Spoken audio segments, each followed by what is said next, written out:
Hey and welcome back to another video from HSTV, and as you can see by the video title, today I'm going to be giving you guys a course summary of MBChB Year 2 here at the University of Edinburgh. I'm going to be going over all the units that we did, I'll show you some of my notes, and I'll also talk a little bit about assessment as well. So if you're new to the channel and you don't know who I am, my name is Heen and I'm now going into my third year of medical school at the University of Edinburgh, meaning that I have successfully passed my second year of medical school somehow, and I feel that I can give you a summary and an overview of what I did the past year. I have to say that, you know, this would be the most up-to-date information. However, things are very likely to change because we are still like the COVID year and things will probably change around a bit.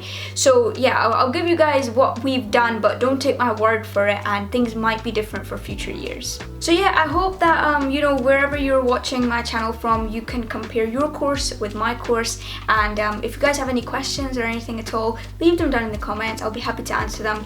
But yeah, intro is over, let's get into it. Alright, so let's jump straight into Samsung Notes where I have all my notes stored, and you can see we're going to go into the MBChB Year 2 folder, and we have three main parts to this: Semester 1, Semester 2 and the study group posters, which I'll show you at the end. Now into Semester 1 we have these main topics. We have command and control to begin with, which is the main physiology unit. So we did neurology, we did endocrinology and transitions. So let me give you a brief overview of neurology first of all.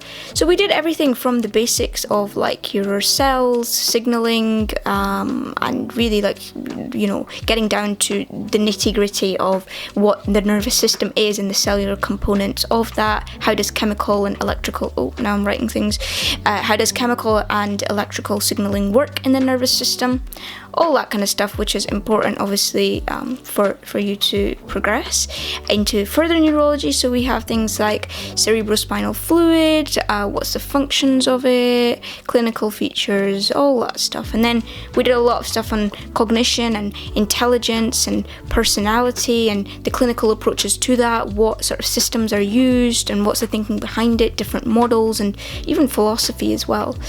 Moving on from that, we did epilepsy. So epilepsy we did in quite a lot of detail. We did what different types of seizures are, how do you identify and classify the seizures, and this was quite a big part of the course actually. We did headache as well, we did movement disorders, we did stroke as well, which is very important, and actually the classification of stroke and, you know, which vessels supply which part of the brain and how are they affected in a stroke. So there's that, and then we did things like consciousness and sleep. So this is quite an interesting part as well as things like pain. How does pain come about? Why do we feel pain?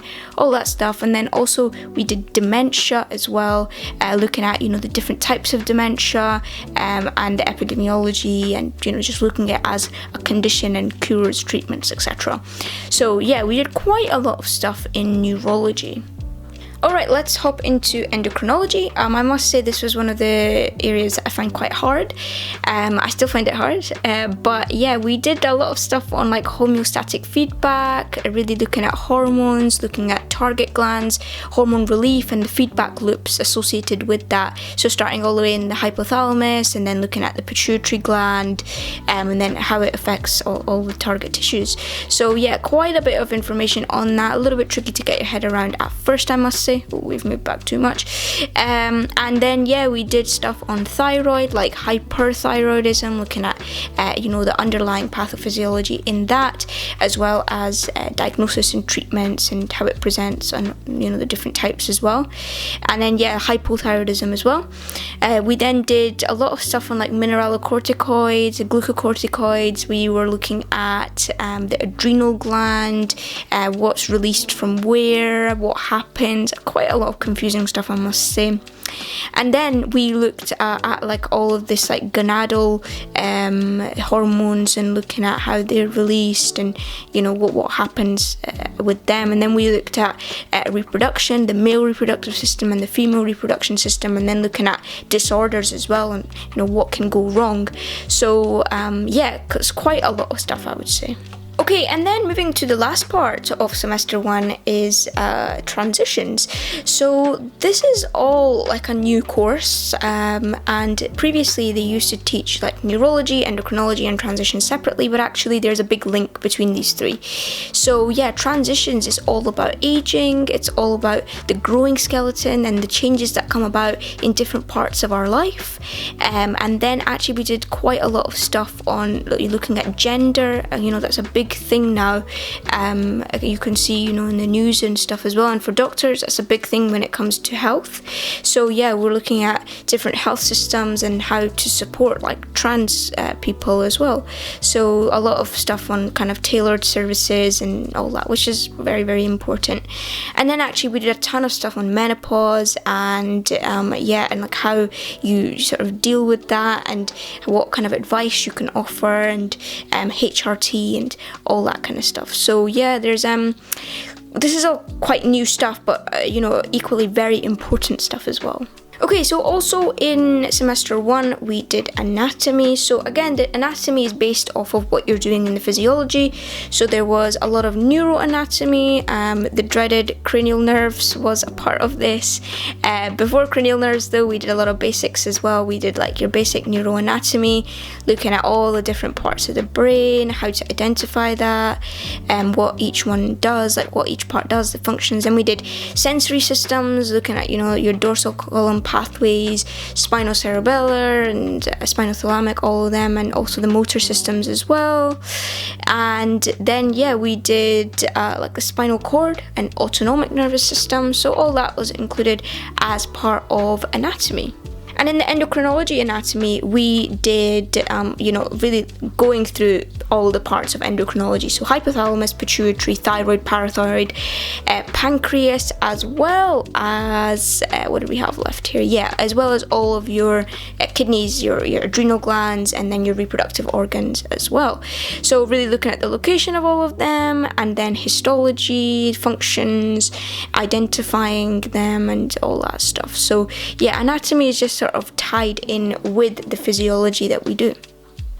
Okay, moving on to SEAM then. So a lot of this was actually based around AI in medicine. So first we were looking at technology in health and medicine, and then we did a lot of things on sustainability and how to have a health promoting environment and the environmental impact on like climate change and all that from healthcare and the healthcare system, like how is that contributing to the environment. So yeah, quite a lot of information on that. This wasn't actually assessed in our assessment, however it did come in handy when we were doing our student selected component project, which I'll talk to you guys about later.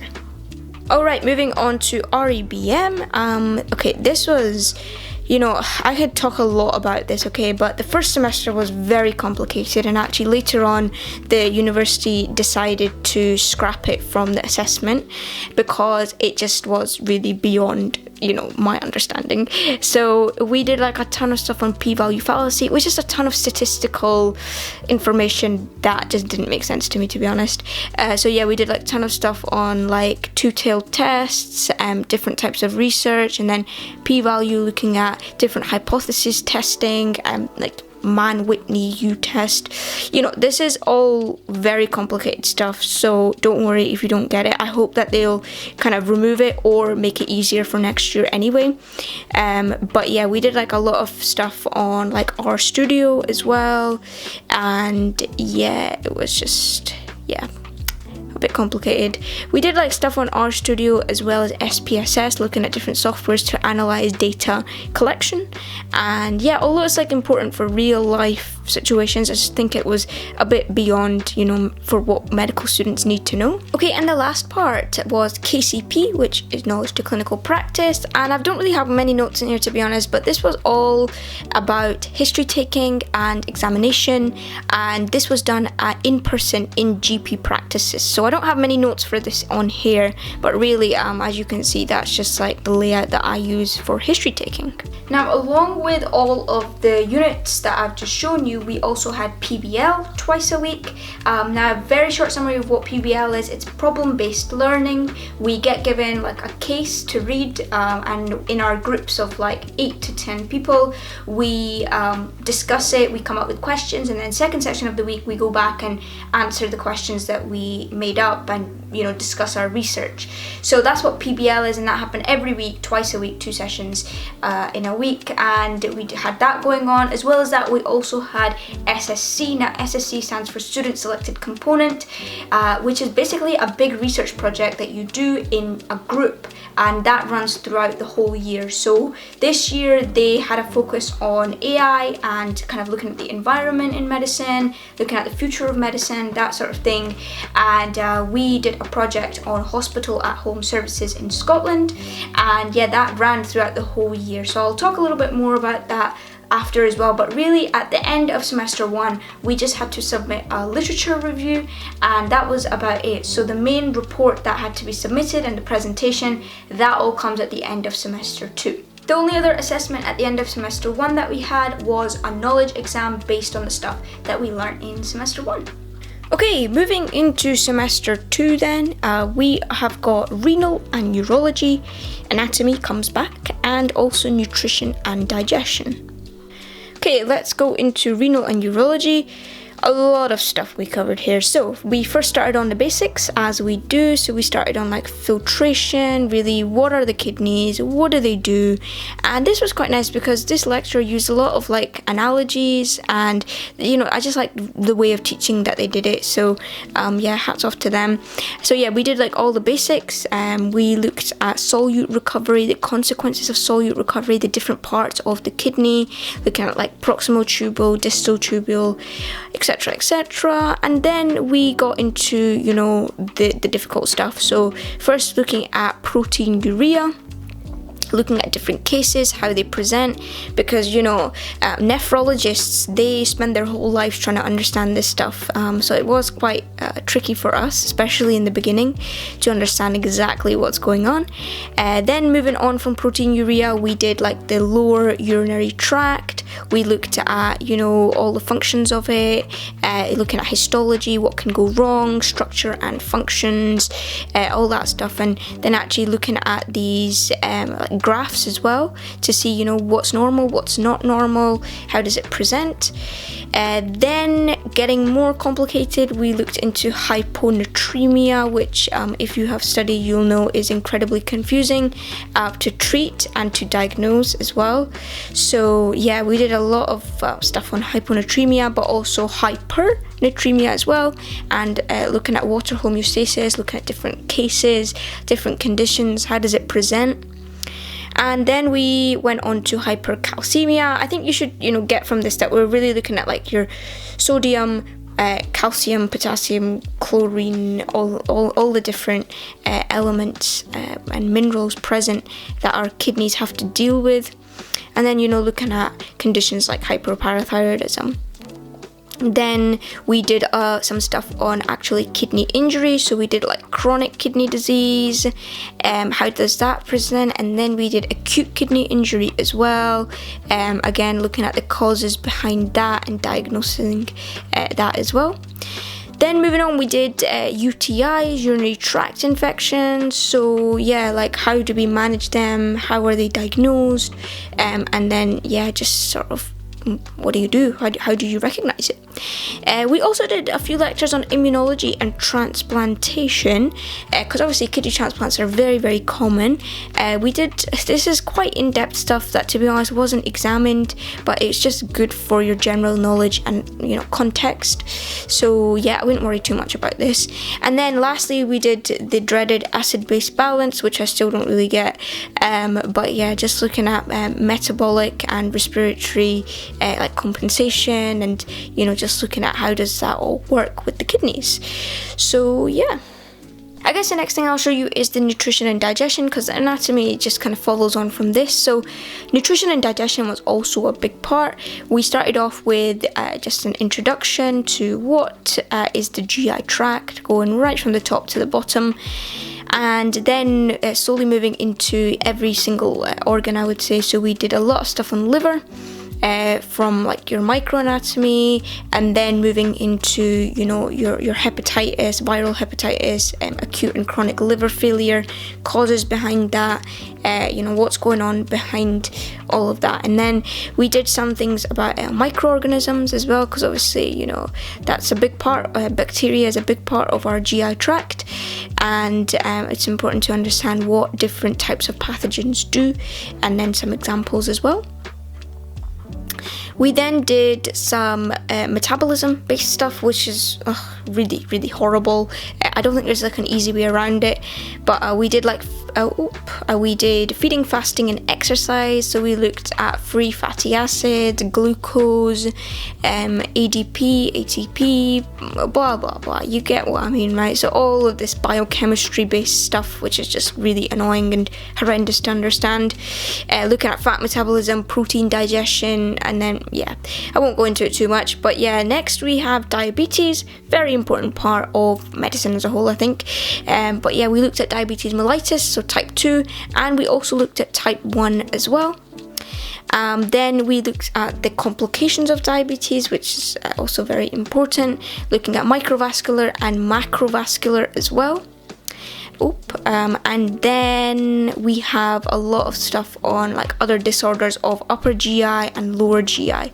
So we looked at like IBS, IBD, we looked at malabsorption, we looked at Crohn's, what else did we look at? Celiac disease, all that stuff, inflammatory disorders as well.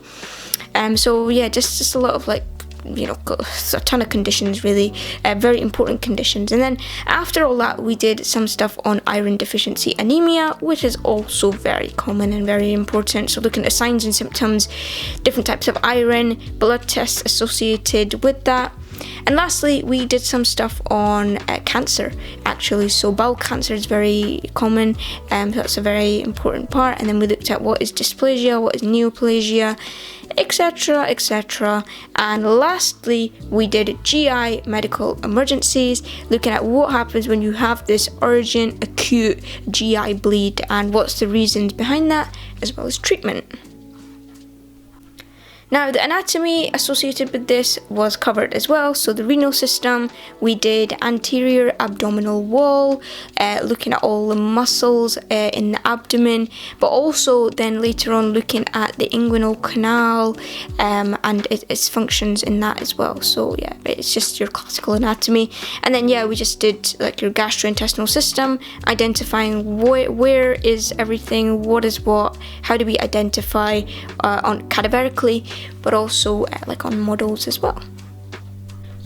Okay, so I haven't really spoken much about KCP, but it was a really big part of the course, so I thought I'd show you this instead. So really, KCP focused on these conditions. So really, we looked at like depression, anxiety, dementia, stroke, TIA, epilepsy, then looking at different types of headaches, labyrinthitis, we then did stuff like angina, MI, asthma, COPD, IBS, IBD, colon cancer, diabetes, AKI, CKD. And the reason this is relevant is because we actually had our first ever OSCEs as well at the end of year 2, and so KCP was all about preparing ourselves for history taking, as well as explain and advice sessions with patients, and also looking at lifestyle discussions as well.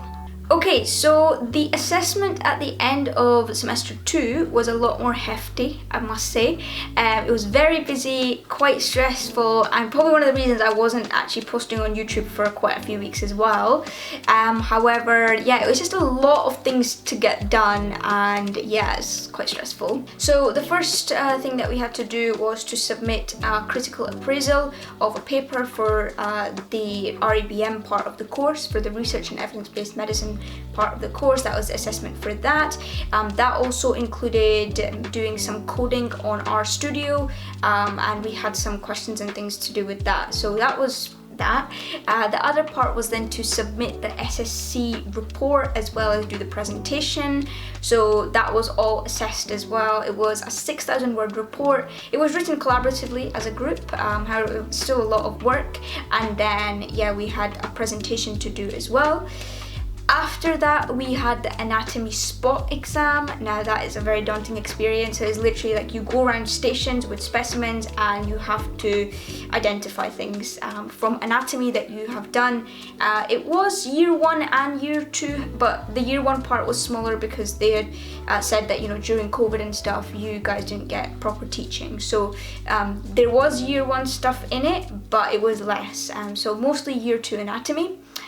After the spot exam, we had the main knowledge exam, which was 100 questions, 80 from semester 2, 20 from semester 1. So you basically have to revise the whole year's worth of work, which was also pretty stressful. And if all that wasn't enough, we also had to do a 6-station OSCE. So OSCEs are the practical exams here at medical school, and this was our first experience doing them. And for us, they were just based on history taking, explaining conditions, giving advice on conditions, and a lifestyle discussion as well. And that was spread over 6 stations that we had to do with kind of patient actors. So yeah. And as you can probably tell, I've basically stopped doing handwritten notes for every lecture. Now I only make summary posters for the topics that I find really difficult because I think it's just a better use of time. So the first one that I made was just like on neuroanatomy, and you know, I like it. Like, it looks really aesthetic, it's really fun to revise from as well. And then I did some things on like body water balance, which I find quite tricky as well. And yeah, I would really recommend if you have a few friends, get together and make a study group so you can teach each other these difficult topics. It's definitely not worth doing this handwritten pretty stuff on every topic. I don't think it's a good use of time, but yeah, definitely for, you know, these big ones like chronic kidney disease and ones, you know, that you know are just going to come up in the exam, right? And I also made one for acute kidney injury as well. So yeah, I really enjoy making these. I still love handwritten notes, but it just comes down to time efficiency and, you know, what I can fit in my timetable. Alright everybody, well that is a very quick overview of everything that I did over the past 8 months or so. I hope you found this insightful to some extent, and you can see really how much stuff we cover in a very short amount of time, especially with COVID and a lot of things being online. There was more like added pressure to the whole situation, but you know, we get through it, and I'm sure for the years to come things will be a little bit easier as well with more in-person teaching. So yeah, if you have any questions or any comments, any, you know, suggestions for the channel in general as well, leave them in the comments and I'll be sure to read them. I'll see you in my next video. Goodbye.